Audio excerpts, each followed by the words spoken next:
Bom dia, pessoal, tudo bom com vocês por aqui? Tudo jóia? Bem-vindos a mais uma história aqui no canal Dani Delanos, mais uma história aqui no nosso quadro Mundo Gringo. Tá chegando agora no canal, se inscreve, já deixa seu joinha, já deixa aquele bom dia, Dani.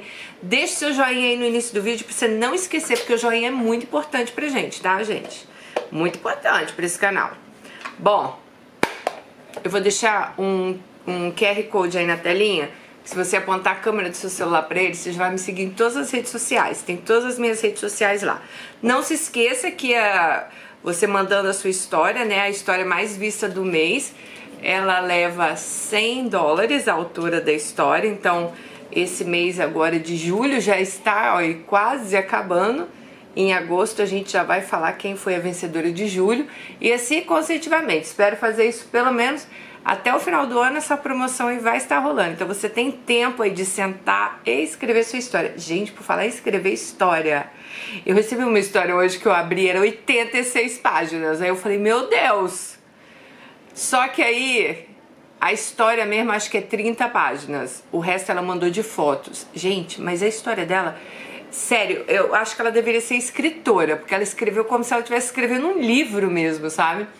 Mas ela mandou foto de tudo. Eu não sei se vou poder mostrar as fotos, mas assim, ela foi contando desde do avô, quando fugiu, se passava na Síria, né? Porque eles fogem pro Brasil. Então ela vai mandando as fotos. Eu viajei na história da menina. Eu queria muito contar essa história e poder mostrar as fotos, tudo. Eu vou conversar com ela direitinho. Mas mesmo que não mande as fotos, vocês vão viajar na história dela. Não gravei ainda, que eu vou sair de férias. Assim que eu voltar de férias, eu gravo a história dela. Bom, quando vocês verem esse vídeo, capaz de eu já até ter voltado de férias. Vamos lá.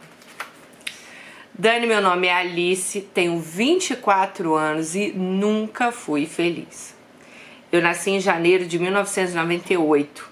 Eu sempre fui uma bebê sonhada por meus pais. Minha mãe teve problemas para engravidar, então eu nasci. Vivi num lar amoroso e cheio de cuidados, sou filha única.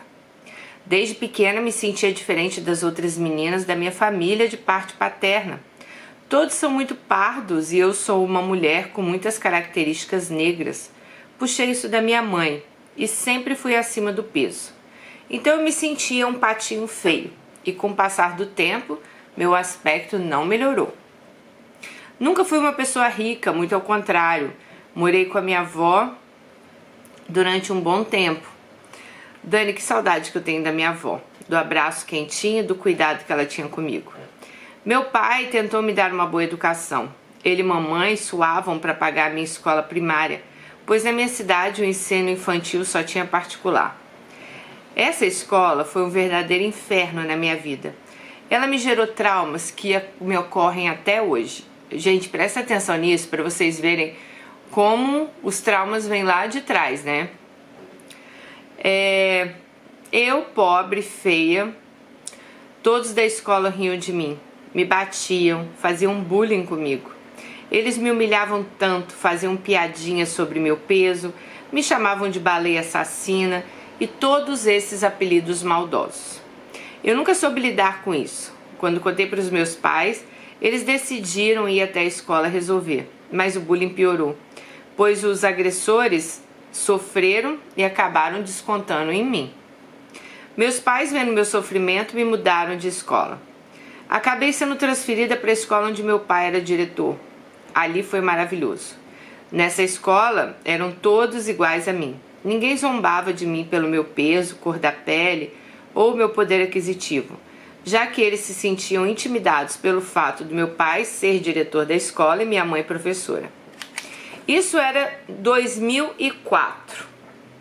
Com o passar dos anos, eu tentava me firmar, melhorar minha autoestima e tudo mais, mas nunca deu certo.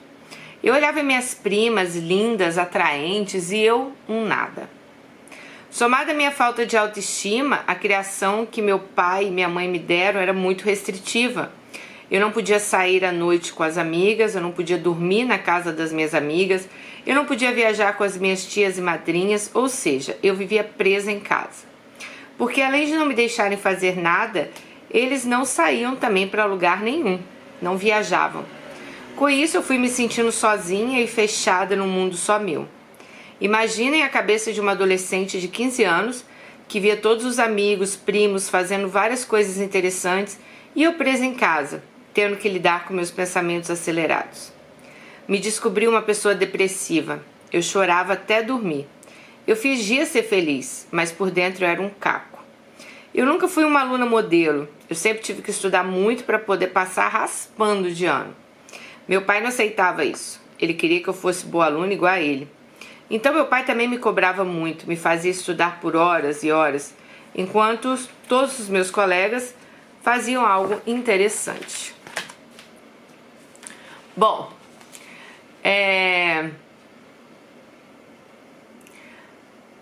eu tinha uma amiga que ela nunca me elogiava. Ela sempre me tratava de uma forma muito ríspida. Mas se fosse só ruim, eu não insistiria. Quando ela queria,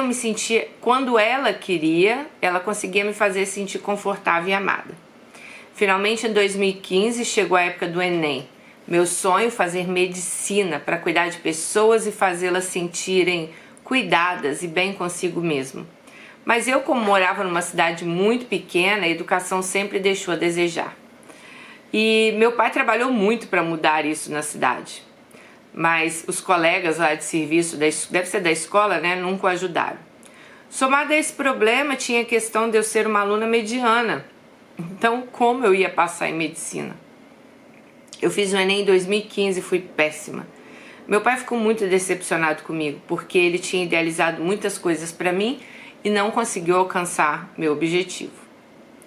Foi então que começou uma nova fase da minha vida, a mudança de cidade. Fui jogada no mundo. Imagina uma menina que sempre viveu rodeada de restrição e mimos, indo viver sozinha, sem os olhos pressionados do papai e sem o colinho da mamãe. A realidade bateu em mim com força que eu piorei muito psicologicamente. Mudei para fazer um cursinho pré-vestibular. Me encontrei num ambiente cheio de competição e maldade. Fui morar numa república que minha prima morava. Eu vivia num quarto com mais 3 meninas. Era zero privacidade. Muitas discussões mesquinhas, mas eram o que meus pais podiam pagar. Somada a todas essas mudanças, eu olhava para aquelas meninas e morria de inveja. Eu era virgem porque ninguém tinha interesse em mim, e elas todas namoravam, conheciam pessoas interessantes, contavam histórias interessantes. A todo momento eu perguntava para Deus o porquê que eu era tão sozinha e feia. Por que ninguém se interessava por mim? O que eu tinha de errado? E eu cheguei à conclusão de que eu era feia demais e gorda demais para atrair alguém. Passei então ali os 2 piores anos da minha vida. Quando fiz 19 anos, finalmente alguém olhou para mim, me quis e perdi a minha virgindade. Foi uma noite ótima, mas o dia depois foi horrível. Ele me bloqueou e eu sofri muito. Então, depois que ele conseguiu ter uma noite com ela, simplesmente bloqueou nossa Alice. O primeiro de muitas desilusões e abandonos. Pois é, minha vida sempre foi marcada por abandonos. Entrei no Tinder, pois eu buscava incansavelmente alguém para me dar um pouco de afeto. Mas ninguém me curtia ou me perguntava nada. Minha prima sempre me apoiou, me dava colo, carinho, mas não adiantava. Gente, eu pensava em morrer o tempo todo. Ninguém me queria, eu não passava no vestibular, cada Enem que eu fazia era só um fracasso. Passado um tempo, ainda durante o cursinho, mandei mensagem para um cara que eu sempre tive um crush. Para minha surpresa, ele respondeu. Começamos a conversar e me apaixonei. Ai, que burrice, gente. Ele me ignorava. Ele ia na minha casa, transava comigo e ia embora. Ele não estava nem aí para mim. Não me dava um pingo de atenção. Ou seja, eu era um depósito de esperma dele. Eu me humilhava pedindo para ele ficar só comigo, para ele namorar comigo, e ele ria de mim, falando que como ele ia namorar uma menina como eu, que eu iria embora quando eu passasse no vestibular. Essa era a desculpa. Fiquei 3 anos com ele sofrendo, tendo ataques de ansiedade e pânico por causa de desprezo. Então começou o Covid e tive que ir embora, voltar para minha cidade. E eu sofria com a falta dele, ou melhor, com o que eu inventei na minha cabeça sobre ele, né? Comecei a ficar com qualquer um em que investia em mim. Me mandava mensagem. Eu só me metia em enrascada. Bom, Aí ela conheceu um cara que morava em Mato Grosso e ela morava em Minas. E ela começou a se interessar por esse cara. Os homens com quem eu me envolvia na minha cidade eram péssimos homens, por sinal. Eles davam desculpa de não firmar compromisso comigo porque eu iria embora da cidade. Eu era tão idiota que eu me apaixonei por um cara que, enquanto ele estava comigo, ele engravidou outra menina. Gente, eu só sabia chorar e sentir dor. Perguntar a todos por que eles faziam isso comigo, né? Todos eles falavam que eu era maravilhosa, mas tinham se apaixonado por outra pessoa e que eu tinha sido um erro.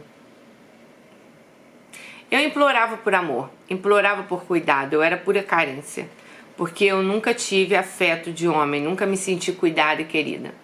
Em 2021 me mudei para o Mato Grosso, um ano que me dilacerou e abriu mais feridas, porque eu estava distante das únicas pessoas que me amavam de verdade, meu pai e minha mãe. Em 2022 começou a todo vapor, mais uma desilusão amorosa, onde eu escutei que eu tinha sido um erro. No mesmo dia que isso aconteceu, fui para uma festa, bebi tanto que comecei a dar em cima de todos os homens. Eram meus colegas e veteranos da medicina. Como nada muda, eu vivo sempre me humilhando. Ninguém quis ficar comigo e ainda fazem chacota de mim. Bom, finalmente há um mês atrás, um menino da medicina se interessou por mim. Disse que eu tinha um sorriso lindo. Aí você imagina, né? Eu toda boba recebendo um elogio. Me apaixonei. Mas como sempre, ele mentiu. Disse que ficava só comigo e eu acreditei. Mas descobri que ele estava com outra. Marquei com ele de um domingo eu ir para minha casa e eu fazer o almoço para ele. Ele sumiu o dia inteiro, me ignorou. E como eu senti que estava acontecendo algo, comecei a ter crises de pânico. Eu estava com medo de ser trocada novamente. Dito e certo, ele me trocou. Assim que vi uma foto dele com uma menina aleatória no Instagram, passei mal. Mandei vários áudios para ele xingando e o idiota só me ignorava. Quando ele ouviu os áudios, disse que iria passar na minha casa. Gente, eu nunca vi um homem tão psicopata, ele era o pior de todos. Eu chorando, perguntando para ele o porquê dele ter feito isso comigo e ele me perguntava se isso era atitude madura. Ai, que ódio. Ele queria sair sem me dar explicações, então tranquei a casa e fiquei com a chave perto de mim. Nesse exato momento, a namorada dele ligou e ele todo dissimulado falando que estava preso na minha casa, que eu estava doida, sendo que a chave estava perto dele. Ele não pegou porque não quis. Eu vi o prazer dele me ver mal, a falsidade exalava. Aí com isso meu coração cortou. Ele saiu e disse que voltaria mais tarde para conversar e eu surtei. Liguei para uma amiga, me despedi, enchi a mão de remédios e tomei. Para o meu azar ou sorte, minha amiga estava perto, arrombou a porta e chegou lá em casa. Eu tentei engolir, mas ela enfiou a mão na minha boca e tirou tudo. Chorei, gritei, tive crise de pânico. E acreditem, ele ficou na porta me vendo naquele estado. Aquele psicopata estava tendo prazer em me ver mal. Mandei ele sair, minhas amigas o expulsaram dali. Então chamaram os bombeiros e me levaram.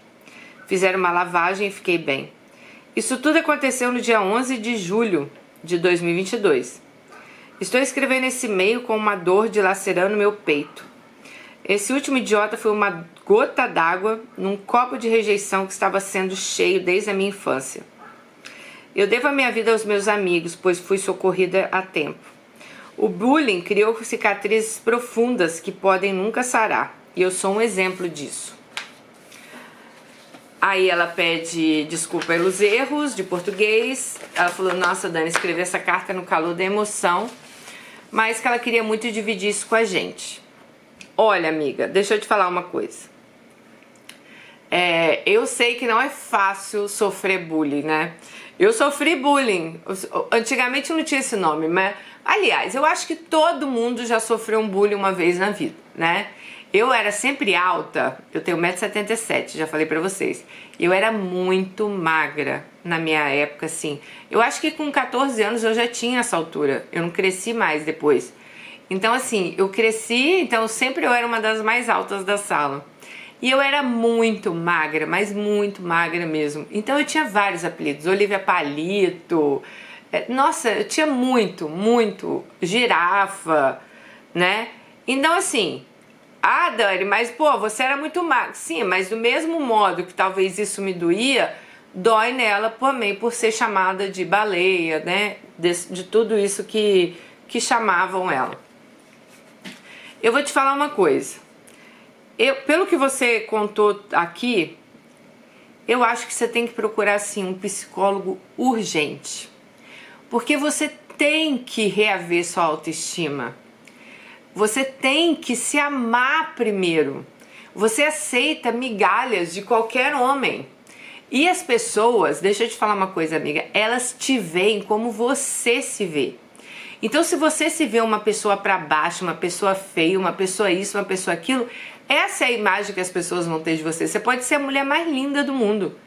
Que se você se vê daquele jeito, é daquele jeito que as pessoas vão te ver, sabe? E não existe gente feia, gente. Não existe isso. Eu acho que todo mundo tem uma beleza, sabe? Todas as pessoas, elas têm uma beleza. Só que você, emocionalmente, seu emocional tá muito abalado. E isso, eu acho que vem de anos, vem de lá de trás. Então isso te atrapalhou muito, continua te atrapalhando. E se você não procurar uma ajuda psicológica para você reaver, né? Ou achar, porque eu não sei nem se você já teve essa autoestima um dia, você tem que encontrar esse equilíbrio. Porque, ok, o cara aqui, vamos supor, esse último, né, que você falou, um psicopata, foi lá em casa, a gente brigou, tranquei a porta. Já tá errado aí. Você não tinha que ter trancado a porta, você não tinha que ter fechado a casa. As pessoas, elas não são obrigadas a ficar com a gente. Sinto muito que esses caras aí fazem você sofrer, mas talvez você deixe eles fazer isso com você. Porque as pessoas só fazem com a gente o que nós deixamos ela fazer com a gente. Entendeu? Eu gravei um vídeo com a Sabrina, que acredito que já foi ao canal, que vai ser sobre amizades tóxicas, que a gente fez uma análise sobre aquele vídeo amiga ou inimiga. Mas o vídeo é muito mais que isso. Então vale a pena você procurar aí no canal. O nome do vídeo vou colocar para vocês aqui, inclusive você, Alice. Quer ver? O vídeo, o que fazer com uma amizade tóxica, saiu dia 2 de agosto. Eu acredito que esse vídeo já está no canal.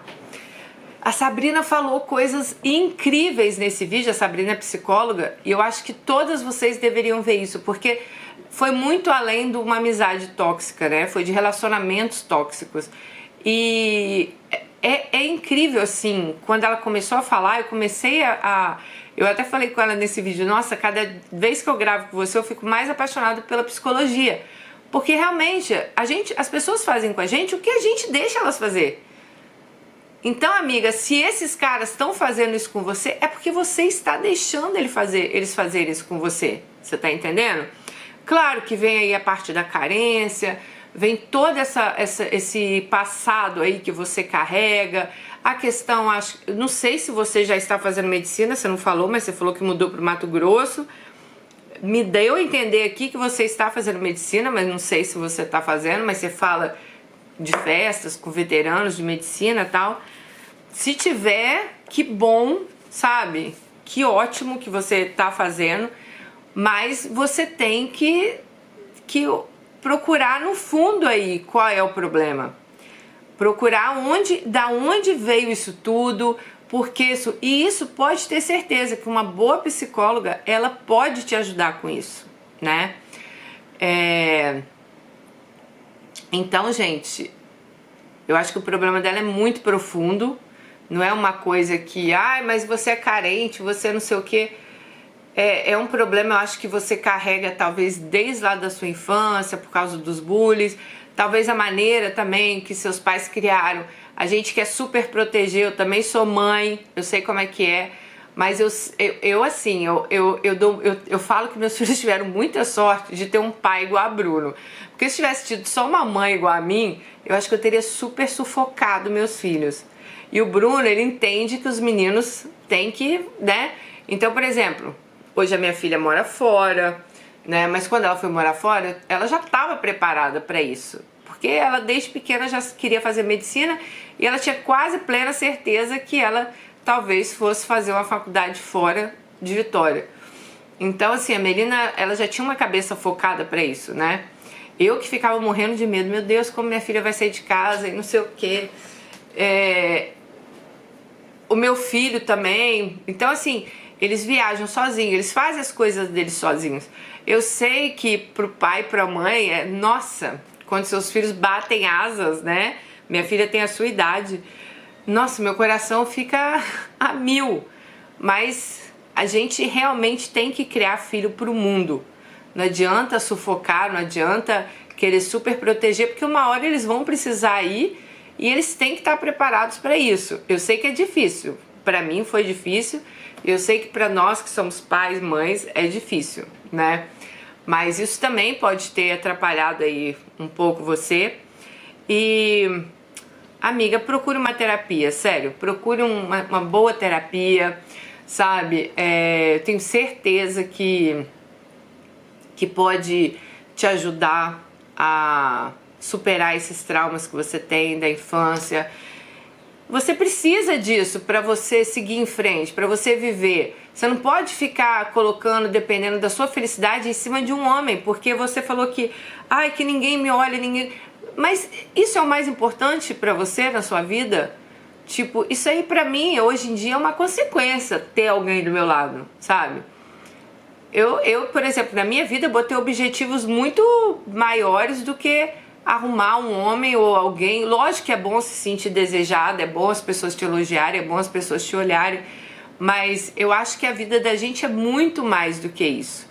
Então a gente não pode colocar, né, só que, ai, ninguém me olha, ai, ninguém me quer. Você acha que eu também já não fui feita de palhaça? Ai, várias vezes eu também já me senti usada. Várias vezes fui feita de palhaça também, entendeu? Acho que todas nós já passamos por isso. Mas assim, eu nunca coloquei na minha vida assim, ai, minha vida gira em torno de homem. Ai, eu tenho que estar com o cara, ai, o cara tem que olhar pra mim. Não, não. Tem coisas mais importantes na vida da gente, né? E as pessoas que gostam da gente aparecer, ter um relacionamento, isso aí vai acontecer. Mas não quer dizer que isso aí é a coisa mais importante, não é? Ai, nossa, eu tô chateada porque eu fui numa festa e ninguém olhou pra mim. Ai, não, eu fui numa festa pra me divertir, eu fui numa festa com as minhas amigas. Eu não fui numa festa pra chamar a atenção de ninguém. Vocês estão me entendendo o que eu quero dizer? Então eu acho que você tem que procurar uma ajuda psicológica, sim, o mais rápido possível, porque você é muito nova, você tem uma vida inteira pela frente e eu tenho certeza que